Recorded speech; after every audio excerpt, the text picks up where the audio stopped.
강혜신의 오늘의 미국.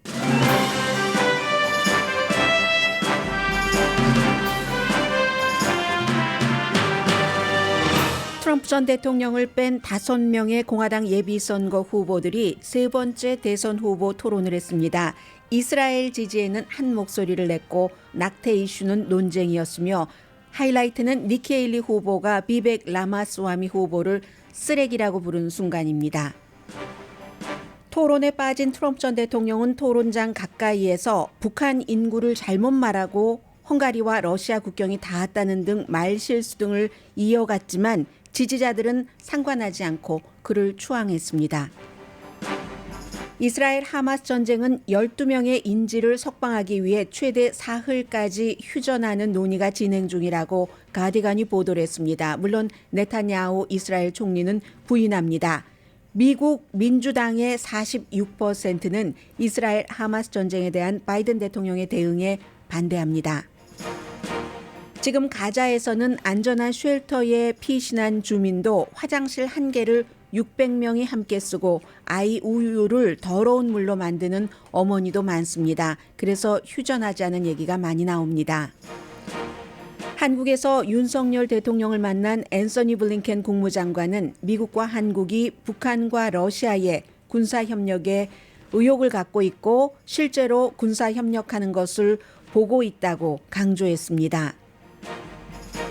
하나 리, 이준명, 제임스 리 3명이 인터넷을 통한 고급 매춘 네트워크를 운영한 혐의로 보스턴에서 기소됐습니다. 유죄가 확정되면 최대 20년 징역에 25만 달러 벌금형에 처해질 수 있습니다. 검찰은 정치인부터 제약회사 임원까지 성매매를 한 사람 수사도 시작했습니다. 전화번호 이런 모든 것들을 파악을 했습니다. 가족의 사업 사기 재판에서 증언한 이방카 트럼프의 태도는 아버지나 오빠, 동생과 달리 차분했지만 답변 각본은 모른다, 기억나지 않는다로 똑같았습니다. 이제 트럼프 변호팀 증인 신문이 시작되고 12월 중순에 재판이 끝날 것으로 예상됩니다. 바이든 대통령 탄핵을 추진하는 공화당 하원이 바이든 대통령의 아들과 동생을 소환했습니다. 미국은 11월 17일까지 이제 열흘도 남지 않았습니다. 예산안을 통과시키지 않으면 셧다운해야 하는데 의회에서는 예산안에 대한 논의는 하지 않고 바이든 대통령 탄핵안을 먼저 올려놨습니다. 헐리우드 배우협회도 작가협회에 이어 파업을 끝냈지만 작가들과는 달리 당장 일을 시작하진 못합니다. 양측의 합의안에는 배우 허락 없이 인공지능 배우를 만들지 않는 것도 포함됐습니다. 여러분 안녕하십니까? 오늘의 미국 강예신입니다. 지금 백악관이 발표하기는 이스라엘과 하마스 간의 전쟁이 4시간 휴전하는 것. 날마다 4시간, 그 4시간 동안 사람들이 이제 대피도 하고 물이나 뭐 식량 같은 것도 공급받으라 하는 여기에 합의했다는 것이 나옵니다. 그러니까 길게 1일 사흘에서부터 될 수도 있다라는 가디언의 보도는 지금 백악관의 발표에 따르면 하루 4시간 언제까지인지는 저도 지금 막 본 뉴스이기 때문에요. 잠시 뒤에 조금 자세히 전해드리겠고 어제 있었던 미국의 공화당 예비선거 후보들의 토론은 사실은 이 가운데서 현재로서는 대통령 후보가 나온다고 보기는 어렵습니다. 그러나 이제 이 후보 토론회가 열리는 그 장소에서 한 1마일 떨어진 곳에서 트럼프 전 대통령이 새벽 6시부터 트럼프 전 대통령을 보기 위해서 사람들이 몰렸다고 하거든요. 뭔가 얘기한 것이라든가 아니면 트럼프 대 대안으로서의 이 사람들이 하는 그 공화당의 그 분위기 같은 것, 이 사람이라고 얘기해서 죄송합니다. 5명의 공화당 예비선거 후보들이 말한 모든 것들이 지금 미국을 여러 가지를 보여주고 있기 때문에 오늘의 미국에서는 말씀을 드릴 수밖에 없습니다. 아마 어제 그 토론회를 보신 분들은 거의 안 계실 텐데 제가 좀 말로써 그려드리겠습니다. 인상적이었었던 것은 처음에 이제 이렇게 토론회를 시작을 하는데 어제 MBC였거든요. 굉장히 MBC에서 그 존중받는 그 호스트와 또 다른 진행자 이렇게 한 명이 아니라 여러 명이 그 진행을 했는데 비벡 라마스와미가 뭐라고 얘기를 했냐면요. 레스터 홀트에게는 감히 그런 얘기를 하지 못하고 레스터 홀트는 민주당 대통령이건 심지어 트럼프 전 대통령도 얌전히 앉아서 인터뷰를 하는 그런 그 진행자잖아요. 같이 진행을 했던 크리스틴 그 웰커. 왜 공화당 그 후보나 정치인들은 여자들을 많이 공격하는지 저는 이해가 안 갑니다. 제가 여자 뉴스 진행자로서 공화당 후보나 공화당 유력한 정치인들이 무슨 언론인들을 공격할 때 남자를 공격하지 않아요. 항상 여자를 공격합니다. 그래서 아마 저에게 가장 인상적인 장면이 그 장면이었던 것 같은데 한두 가지를 얘기를 하라면 크리스틴 월커 사회자를 공격을 합니다. 첫 번째 이제 질문을 받고 답변하는 가운데서 크리스틴 월커가 아니라 지금 이 자리에서 대선 후보 사회를 터커 칼슨이 봤어야지 된다. 전 또 이렇게 말하는 대선 후보는 처음 봅니다. 이로써 많은 그 중도적인 사람은 저 사람이 처음에 반짝 활기는 불어넣었는데 전반적인 자질이 부족하다라고 생각을 하는 사람이 많았을 것 같아요. 아니면 터커 칼슨 아니면 조 로건, 일론 머스크가 어제 공화당의 공식적인 토론회를 사회를 봤어야지 된다. 이렇게 얘기를 했거든요. 그리고 2016년과 2020년 여러 가지 선거에서의 여러 문제 언론 책임이다. 라고 얘기하면서 언론만 책임 있는 게 아니라 공화당의 전국위원회 의장도 책임이 있다. 그러니까 물러나라. 이렇게 얘기를 했습니다. 심지어는 우크라이나 대통령이 반민주적이다. 볼로디미르 젤렌스키 대통령이 그냥 그런 군복 같은 그 속에 들어있는 코미디언일 뿐이다. 라고 얘기하면서 나치라고까지 얘기를 했거든요. 그러니까 나가도 너무 나간 겁니다. 비벡 라마스와미라는 아주 젊은이가 돈은 많지만 돈은 많이 번 너무 나간 거죠. 나치래요. 볼로디미르 젤렌스키 대통령을. 그리고 미국과 캐나다 사이 국경에 벽을 세워야 된다고 했고 바이든 대통령을 지금 후보로서 바이든 대통령을 미셸 오바마로 오바마 전 대통령의 와이프로 교체해야 되는 걸 서주에스트 했습니다. 그게 가장 인상적인 장면이었고요. 그리고 이제 니키 헤일리의 경우는 두 번의 토론에서 굉장히 그 영리한 모습, 좀 합리적인 모습을 보여줬고 전 그 사우스캐롤라이나의 주지사였고 유엔 대사 트럼프 아래서 지냈던 그러니까 많은 후보의 공격을 받죠. 어제는 비벡 라마스와미, 니키 헤일리, 크리스 크리스티 전 뉴저지 주지사 그리고 팀 스캇 사우스캐롤라이나주의 그 연방 상원 의원 뭐 이런 사람들이 있었는데 공격을 많이 론 디센티스 플로리다 주지사와 함께요.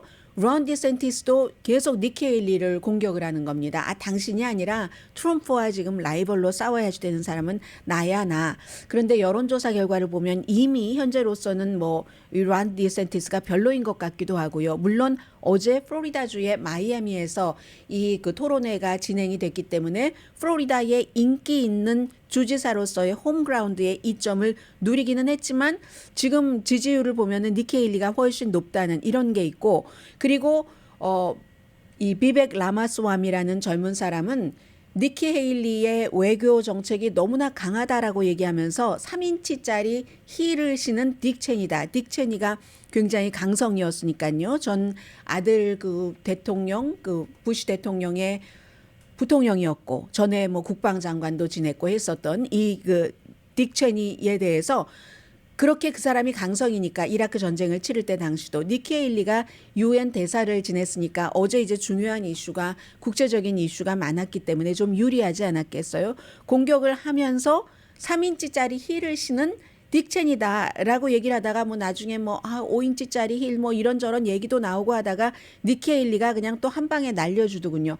나는요. 당신이 신을 수 없는 그 정도의 힐을 신지 않아요. 3인치면은 1인치가 2.5cm니까 3인치만 하더라도 거의 10cm, 5인치면은 이거는 얼마예요? 2.5cm니까. 아무튼 그런 얘기를 했고 그리고 하이라이트가 거기서 나왔습니다. 제가 들려드리지도 않겠습니다. 너무나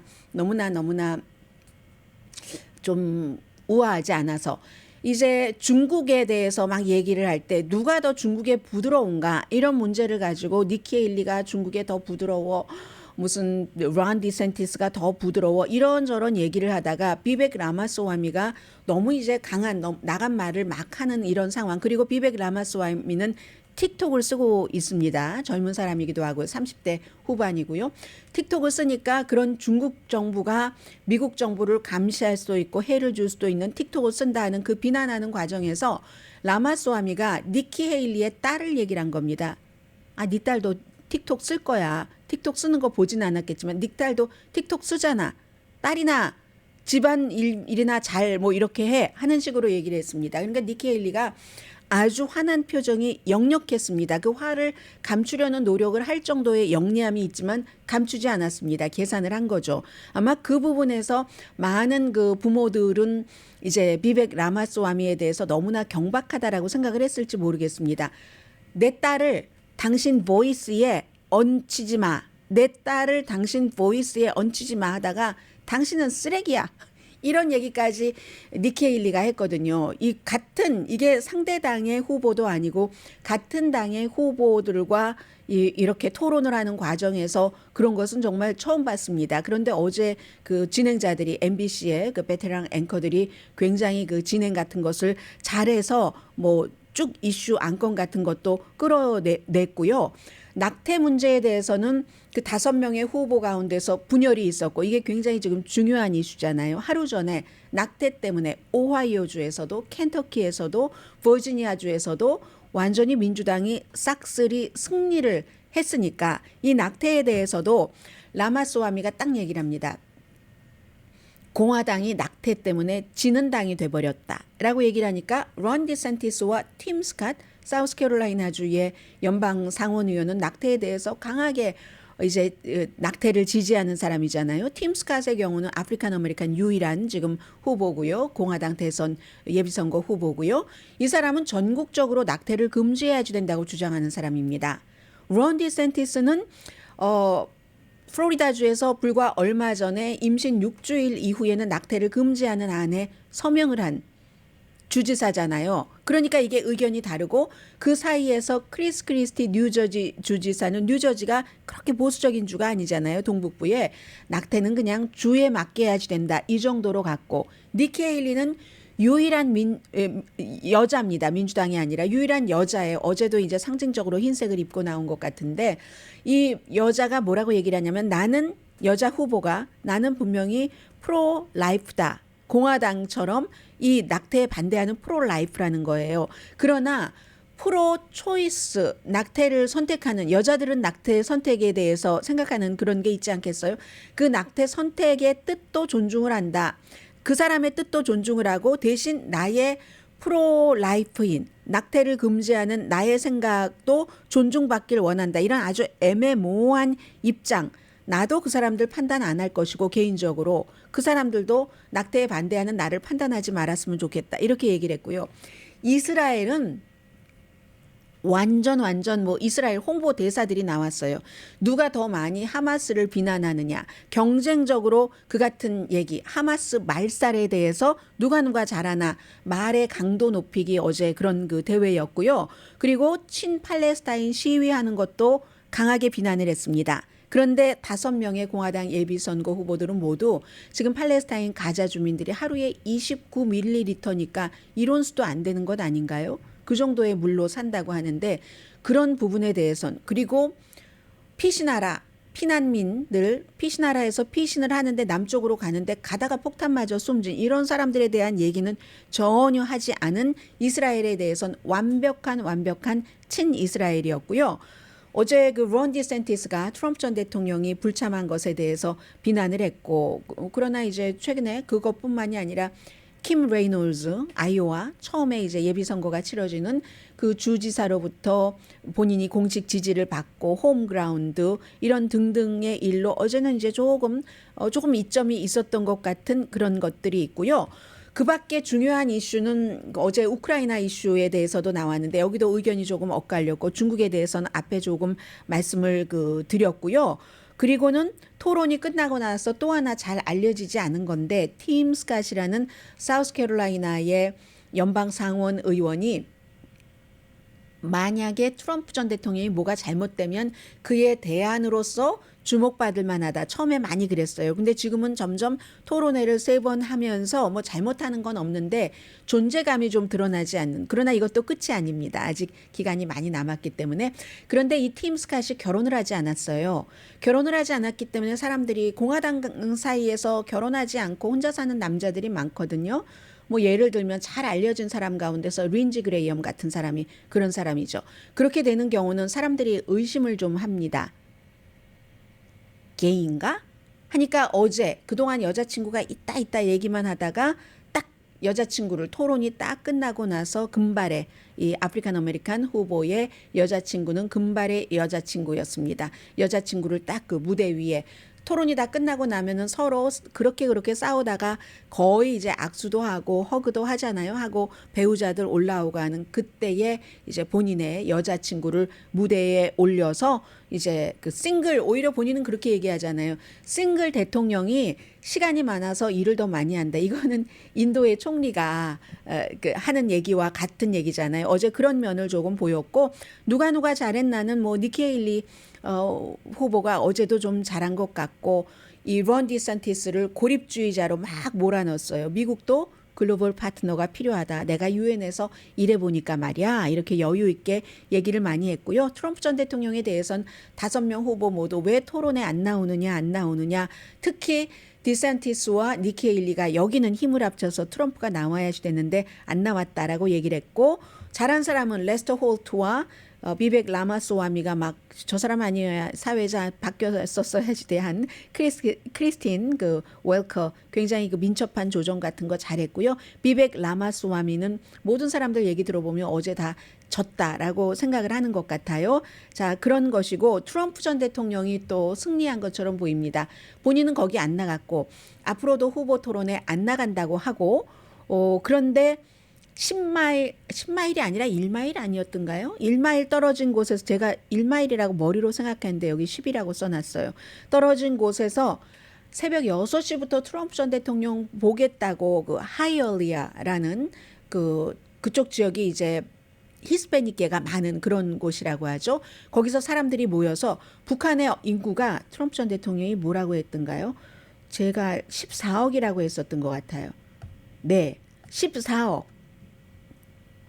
14억이라고 하고 헝가리와 러시아의 국경 같은 것도 뭐 잘못 말하고 요즘 잘못 말하는 게 아주 너무 많습니다. 그런데 트럼프 전 대통령 지지자들은요.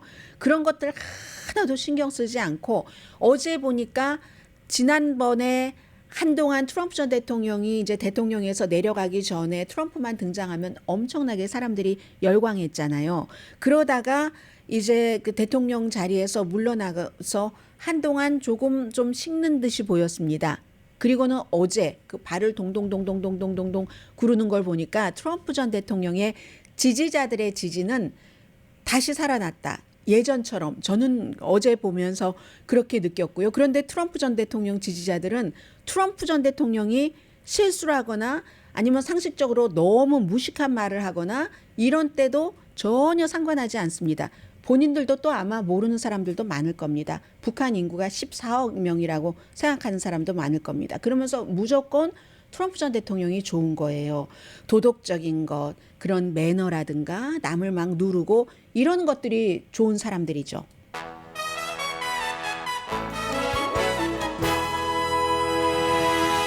그런 걸 보는 게 속 시원한 사람들이 많아 보입니다.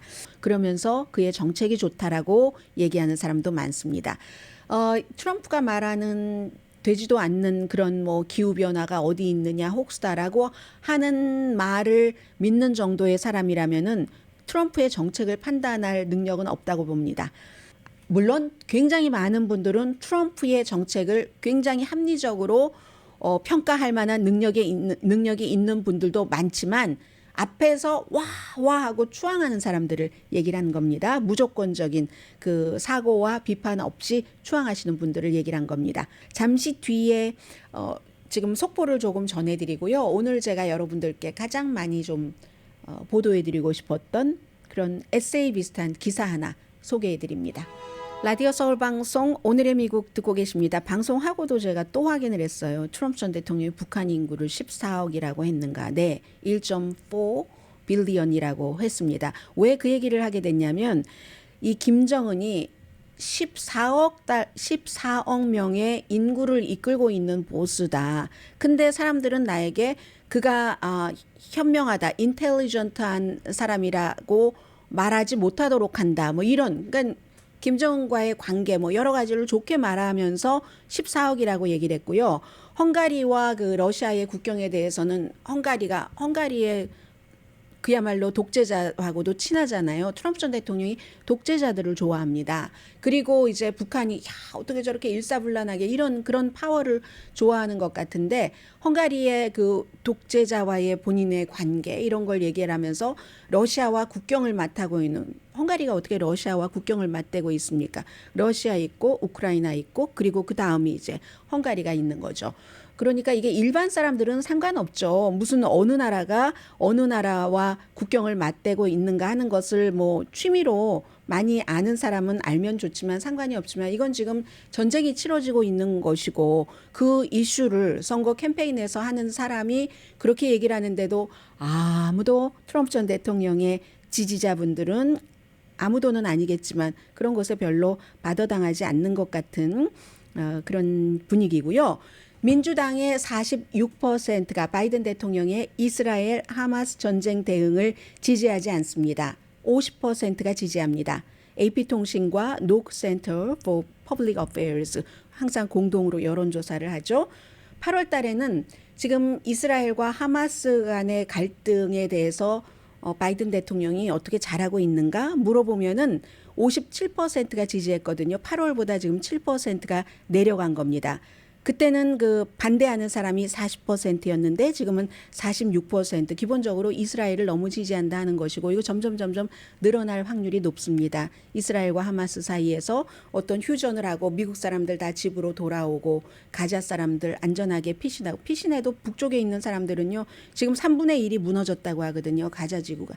집 다 잃어버린 겁니다. 이제는. 집만 또 있으면 뭐합니까? 기간 산업이 다 없어져 버렸는데 아무튼 그리고 바이든의 대응을 지지하는 사람들 지금 뭐 이스라엘 휴전하지 말라고 하고 하는 거 잘해 그렇게 생각하는 사람의 76%는 그럼 이번 전쟁의 책임이 누구야? 하마스. 왜냐하면 하마스가 먼저 이스라엘 남부를 침공을 했잖아. 그리고 32%가 이스라엘. 또 책임이 있어라고 얘기를 합니다. 지금 바이든 대통령의 이스라엘 하마스 전쟁 대응을 지지하지 않는 사람들은 전쟁 책임은 이스라엘이 더 많다고 생각을 합니다. 56%. 하마스가 55%거든요. 이게 바로 아이빌리그 대학교에서 학생들이 그냥 순수하게 다른 거 이해관계 다 빼고 미국과 이스라엘의 정치, 경제, 사회, 문화로 얽힌 돈까지 얽힌 이런 거 다 빼고 그냥 그 과거의 역사와 지금 현재 상황 아이빌리그 학생들이 왜 친이스라엘적인 그런 시위도 하느냐면은 하마스라는 괴물이 등장한 그 원인 제공을 상당 부분 이스라엘이 했다고 보는 겁니다. 상당 부분. 그리고 이스라엘이 실제로 본인들이 키워놓은 괴물이기도 하고 하마스가 있어야 우리는 팔레스타인과 협상을 해서 팔레스타인도 국가를 만들 수 없어. 저런 괴물들이 어떻게 국가를 만들겠어? 하고 하마스를 키우다가 지금 뒤통수 맞은 거죠. 엄청나게. 지금 이스라엘에서는요. 벤자민 네탄야후가 지금 물러나야지 된다. 전쟁 끝나기 전이라도 라고 생각하는 사람이 73%라고 하더군요. 오늘 아침에 NPR 방송에 그 보도를 들어보니까 그러니까 네탄야후는 가기는 갑니다. 언제 가느냐의 얘기고. 그래서 젊은이들이 미국의 젊은이들이 당장의 이 사건뿐만이 아니라 그 사건의 그 전전전까지 쭉 거슬러 올라가면 지금 48년도에 가만히 잘 살고 있던 팔레스타인 땅에서 부모들이 할머니 할아버지들이 이스라엘이 그냥 그걸 나가라고 하니까 떠돌아다니고 나중에 벽까지 쳐놓고 벽 쳐놓은 그곳에서 또 내려가라고 하고 내려가는 도중에 폭격 맞아서 숨지고 하는 이걸 똑같이 지금 겪고 있는 겁니다. 75년 동안 학생들은 그걸 보는 거예요. 학생들은. 그러나 성인들은 지금 뭐 정치인들 이스라엘 자금 받아야죠. 표 받아야죠. 사업가들이 왜 그렇게 이스라엘을 많이 지지합니까? 이스라엘에서 장사를 하는 거예요. 이스라엘에 엄청난 투자를 했고 이스라엘의 부자들이 자신들의 회사에 엄청난 투자를 했기 때문에 그런 것도 연관이 되는 겁니다. 주일시가 아닌 사람들도 많이 지지하잖아요. 그런 것들. 그리고 이제 초기 대응은 뭐 일반인들도 이스라엘에 대한 전폭적인 지지가 많았죠. 왜냐하면 하마스를 미국에서 테러 그룹으로 보고 있기 때문에 아랍 국가에서도 하마스를 테러 그룹으로 보는 그런 국가들 많습니다. 이 여론조사는 11월 2일부터 6일까지 성인 1239명을 대상으로 했고 오차 범위는 3.9%포인트입니다. 사흘 휴전화는 지금 안 됐고 말씀드린 대로 이제 4시간 하루 4시간 하기로 했다는데 뭐 정확하게는 제가 아직 파악이 안 됐어요. 그러므로 뭐 가디언이 아침에 제가 방송 들어오기 전에는 어린이들도 그렇고 여성, 나이 드신 분, 아픈 사람들 좀 뭔가 추스려야지 되니까 그러면서 하마스는 인질을 석방하는 것. 뭐 12명 정도라고 얘기를 했거든요. 그랬는데 네타냐후가 전원 인질 석방 없는 휴전은 없다. 그렇게 한다는 거 소문이야, 소문. 이렇게 얘기를 했고 하마스는 또 휴전 없는 인질 석방 없다. 서로 이렇게 얘기하는 거예요. 공개적으로. 누군가를 향해서. 뒤로는 지금 계속 인질 협상, 휴전 협상 같은 것이 이루어지고 있습니다. 몇 주일 동안 공습을 계속했죠. 거기가 완전히 지금 질병이 말 그대로 드글드글 하는 겁니다. 가자지구 북부가. 이게 이제 유엔이나 세계보건기구에서 하는 얘기고요.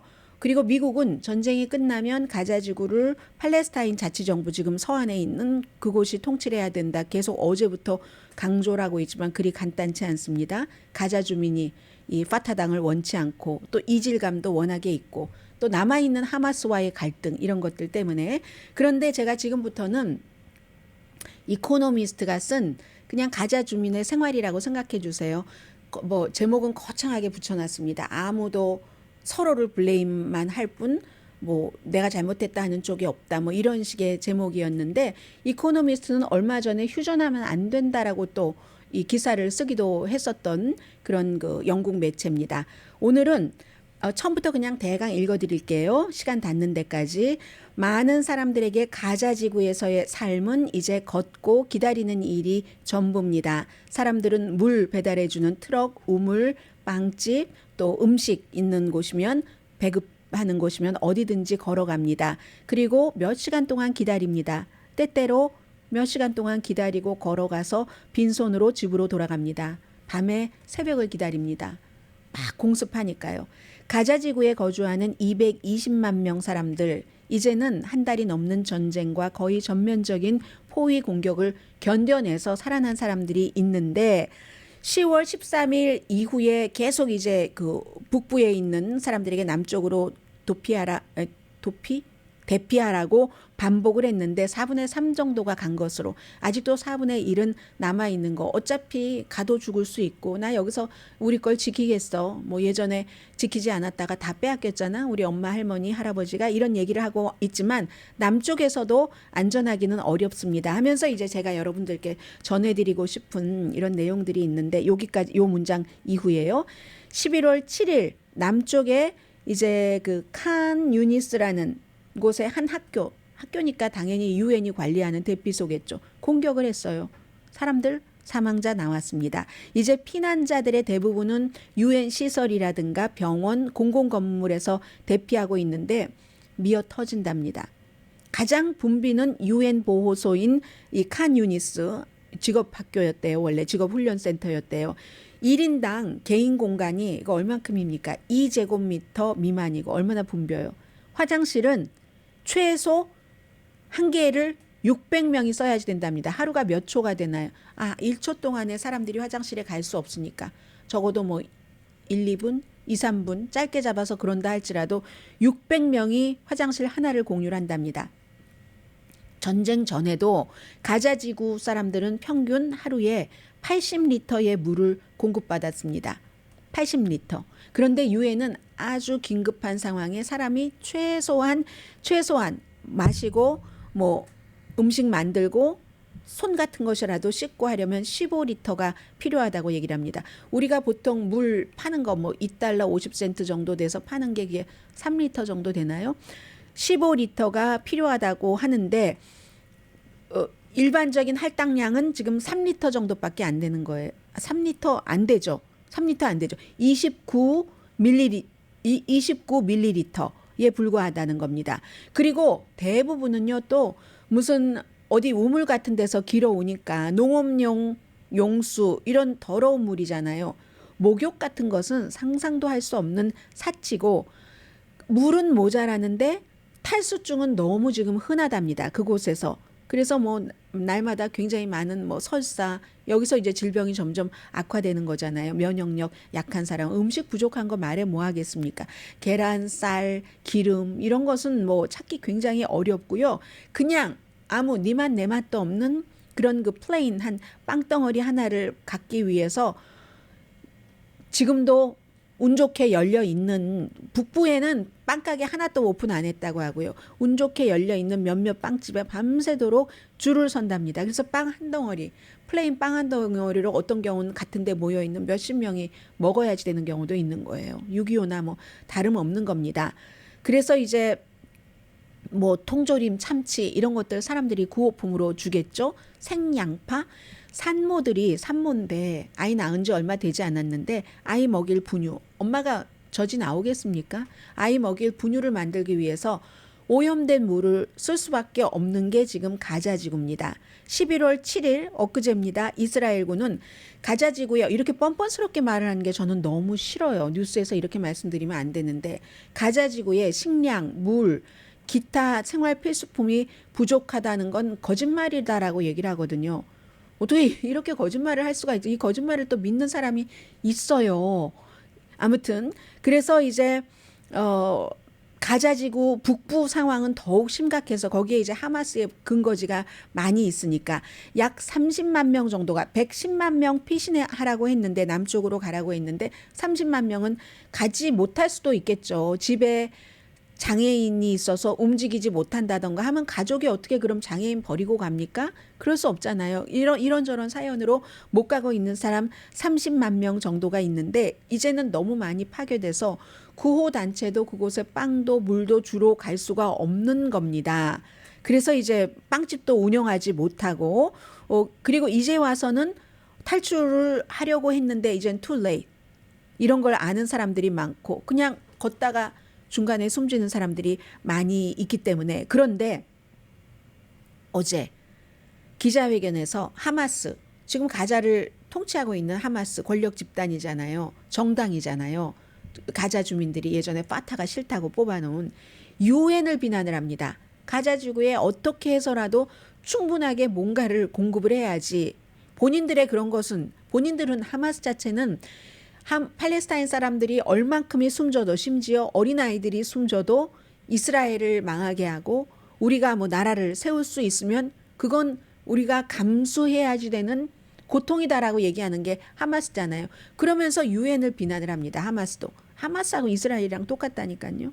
그래서 아무튼 가자 지구의 비참함에 대해서 이달 초에 그 하마스 정권의 내무부의 대변인 이아드 알부즈가 알세파 병원 밖에 막 폭탄 터지고 한요. 그 병원 밖에서 기자회견을 딱 하는데 탁탁탁탁탁 걸어 나와가지고요. 하마스를 비난을 했답니다. 이런 일이 있기가 드물죠. 왜냐하면 그렇게 하면 하마스도 독재예요. 쥐도새도 모르게 정말 피해를 받죠. 그런데도 그 내무부의 대변인이 얼마나 이 참상을 볼 수가 없다 해서 인간적인 그 용기를 낸 거죠. 본인도 그로 인해서 받을 뭐 여러 가지 일들 또 본인도 혼자도 아닌데 가족들 뭐 많지만 그보다는 더 큰 것이 있기 때문에 하마스를 비난을 했습니다. 전에 이렇게 되면은요. 하마스가 데려다가 고문하고 살해하고 한 그런 실제의 케이스들도 있는데 그렇습니다. 이게 지금 가자 지구의 형편이고 그런 것들을 많이 전해야지 되는 기자도 뭐 수십 명의 가족들이 다 숨진 그런 기자들이 있잖아요. 뉴욕에 있는 비영리 단체 언론인 보호위원회에 따르면 전쟁이 시작되고 이스라엘 공습으로 최소한 34명의 팔레스타인 저널리스트들 최소한 34명이 숨졌습니다. 그러면 이게 이스라엘로부터 공습받아서 숨져 하마스로부터 우리에게 불리한 건 말하지 마라 해서 위협을 받아 이스라엘에 의해서 숨지지 않으면 하마스에 의해서 숨질 수도 있는 게 팔레스타인 일반인들도 일반인이지만 저널리스트들의 지금 그런 입장이라고 합니다. 그런데 이코노미스트는요. 대부분의 사람들은 이 같은 정치에 참여할 시간이 없습니다. 왈가왈부할 시간이 없습니다. 살아남기 위해서 노력하고 있고 멀게만 느껴지는 휴전, 아, 이제 어떻게 하든 더 좋다. 결과가 어떻든 일단 물이라도 한 모금 마시고 우리 아이 우유라도 좀 깨끗한 물로 타주자 하는 게 가자지구 주민들의 마음이랍니다.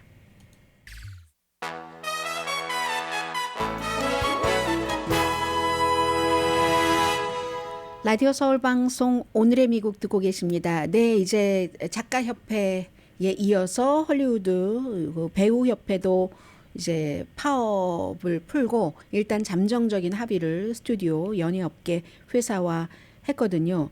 하기는 했는데 이게 어떻게 되나요? 당장 그 작가협회는 그 당장 혼자 일하고 작업하는 것이니까 일을 시작했지만 이 헐리우드 배우협회는 그렇지 않습니다. 생각해 보면은 사실은 작가들과 헐리우드 배우협회가 파업을 해서 배우협회는 118일 파업을 이제 끝낸 건데 작가협회는 그보다 조금 더 길었고요. 그런데 그렇게 될 때 이제 왜 이게 우선 당장 안 되냐면은 뭐 세트장에서 일하시는 분들도 계시고 캐터링 뭐 운전기사 하시는 분들도 계시고 메이크업 아티스트 같은 사람 파업하지 않았지만 파업하는 사람들 때문에 고통을 많이 또 받은 분들입니다. 파업하시는 분들도 마찬가지지만 한 200만 명이 그동안 잡 없이 일을 했어야지 되는 거거든요. 세트장 짓는 사람들 이런 사람들 등등 해서 파업을 푼 것은 이제 기본적인 그 임금 좀 더 받게 되고 또 자세히 나오진 않았지만 큰 줄기는 스트리밍 서비스 할 때 이 출연했던 배우들 보상을 조금 주고 그리고 배우의 승인이 없이는 인공지능이 한 번만 딱 가고 예전에는 맨날 촬영 있을 때마다 갔잖아요. 딱 인공지능으로 찍어놓고 인공지능이 대신하는 이런 건 배우의 허락이 없으면 못하도록 그럼 배우가 허락할 때는 돈을 받고 하겠죠. 해서 작가협회는 148일을 파업을 했습니다.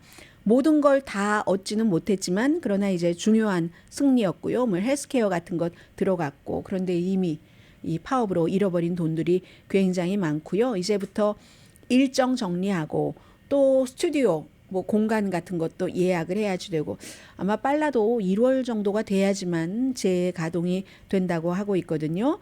63년 만에 작가협회와 배우협회가 처음으로 이제 함께 로널드 레이건 대통령이 스크린 그 협회의 회장으로 있을 때 이후에 처음으로 함께 파업하다 작가협회 먼저 파업한 작가협회가 풀었고 이번에 풀었습니다. 그런데 이제 더 어려운 부분들 뭐 노조 투표는 남아 있어요. 하겠죠. 지도부가 합의를 한 거니까. 그리고 나서 이제 그렇게 되면 조금 경제적으로 활성화될지도 모르겠습니다. 저도 가끔 멜로즈 길 있는데 또 무슨 뭐 베버리 블루버드 있는데 이런 데 가면은 스튜디오들이 있잖아요. 스튜디오 옆에는 항상 작은 무슨 뭐 햄버거 가게라든가 커피숍이라든가 있거든요. 그래서 이 뉴스를 보면서 얼핏 그 멜로즈에 있는 어떤 그런 커피숍도 생각했고요. 전에는 지금은 모르는데 한인이 그 커피숍 운영하고 계셨는데요. 지금 그런 일이고 그리고 이제 이방카 트럼프가 어제 그 가족의 민사 사업 사기 재판에서 증언을 했는데 그리고 나서 지금부터는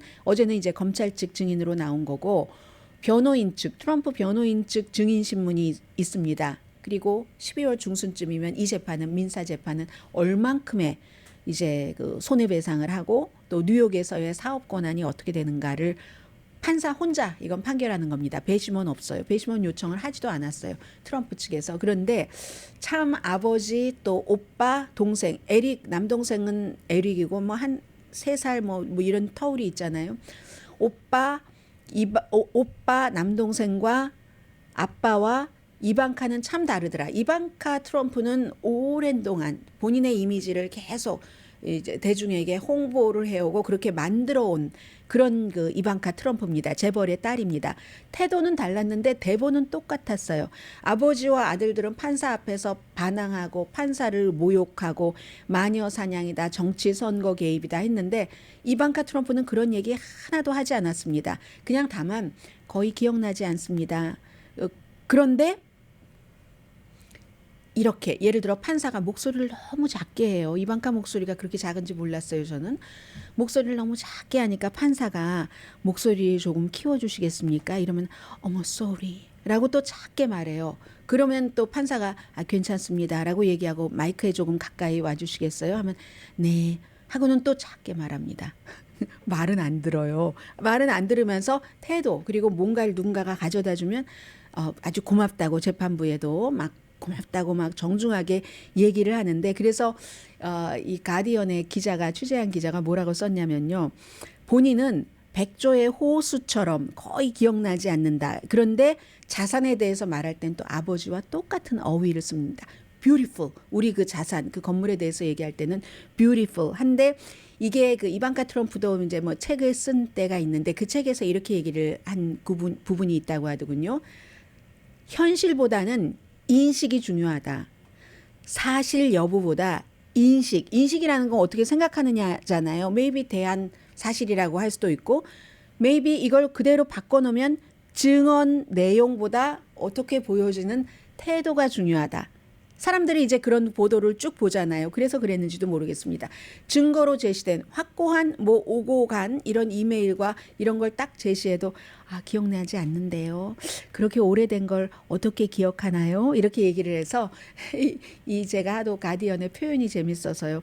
호수를 건너는 백조처럼 차분하게 증언했는데 수면 아래서는 맹렬하게 노를 젓고 있었을 것이다.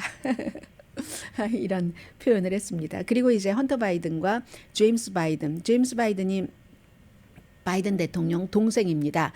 여기에 대해서 이제 공화당이 제임스 코머, 그 켄터키의 이제 감독위원회 하원의 위원장이 소환을 했어요.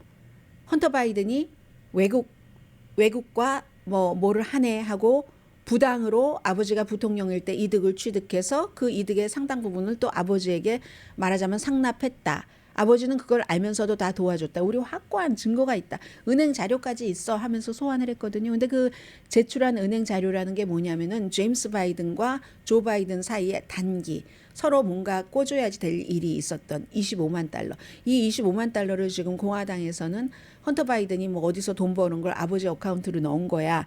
이 그 제임스 바이든을 통해서라고 하는데 이건 이제 언론 매체들이 뭐 메신저를 포함해서 다 확인을 한 결과 두 사람 사이에 뭐 형제 간에도 돈이 오고 가고 할 때가 있잖아요.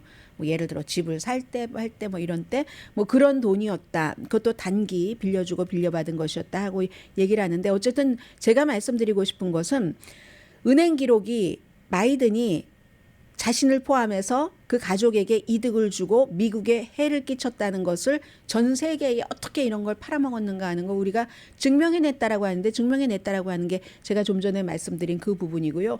더 중요한 건 지금 이거 할 때가 아니라 11월 17일에 임시 지출 법안을 통과시키지 못하면은 이거 연방기관 폐쇄해야지 되잖아요. 그런데 지금 신임 그 하원 의장은 마이크 존슨은 이게 더 중요하다고 생각을 하는 겁니다. 공화당의 생각입니다. 잠시 뒤에 뵙겠습니다.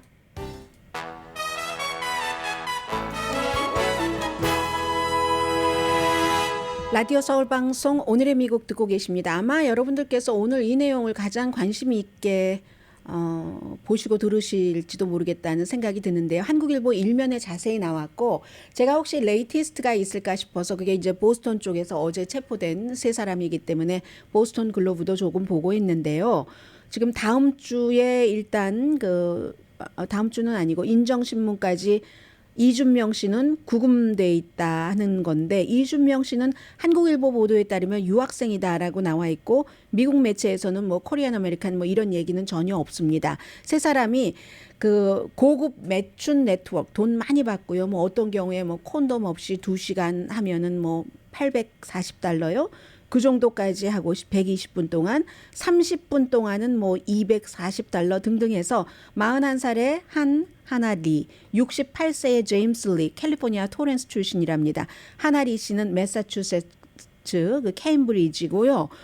보스턴 법원 출두 명령 받았네요. 제임스 리 씨는. 그리고 이준명 씨 30살인데 인정신문까지 구금됐습니다. 이 사람들이 수십만 달러를 벌었다는 건데 유죄가 확정되면 20년 징역, 25만 달러 벌금. 근데 손님들이요. 정치인, 군 장교, 의사, 변호사, 교수, 테크 회사 임원, 제약회사 임원 수백 명인데 지금 이미 전화 기록, 인터뷰까지 했었다고 하고 아직까지 손님은 기소되지 않았지만 지금 이제 뭔가를 수사를 시작한다는 거예요. 해서 인터넷을 통해서 여성을 막 메뉴로 해서 메뉴를 막 고를 수 있게 하고 2020년 7월부터 시작을 했는데 버지니아주 페어팩스 또 캠브리지, 워터타운 또 워싱턴 DC 외곽에서도 이런 곳에서도 있고요. 매춘업소 뭐 아파트를 아예 그렇게 만들어 놓고 하고 또 웹사이트에서는 뭐 이 여성에 대한 평가 같은 것도 하게 하고 했는데 오늘 지금 보스턴 쪽에서 지금 기소 담당자들이 하는 얘기가요. 누구도 법 위에 있을 수 없다. 당신이 어디에 살고 있는지, 직업이 무엇인지, 돈이 얼마 있는지 이런 매추는 불법이다라는 얘기를 하는 것으로 봐서는 추가적으로 많은 뉴스가 여기서 나올 것 같습니다. 지금 G7 외무장관 회의 때문에 이제 앤토니 블링컨 그 미국 그 국무장관이 서울에 갔는데 뭐 박진 외교장관도 만나고 윤석열 대통령도 만났는데 이스라엘 하마스 전쟁 때문에 많이 가려지고 있지만 지금 미국은 계속 보고 있다. 북한과 러시아가 우크라이나 전쟁에 쓰여지는 이런 그 군수 물자 같은 것을 협력하고 북한으로부터 미사일과 탄약을 공급받을 가능성도 있다. 여러 가지 군사 프로그램을 또 러시아도 북한에 지원해 주는 것을 미국이 보고 있다 하니까 한국과 미국이 워치하고 일해야 된다는 것을 강조했습니다. 강혜신이었습니다.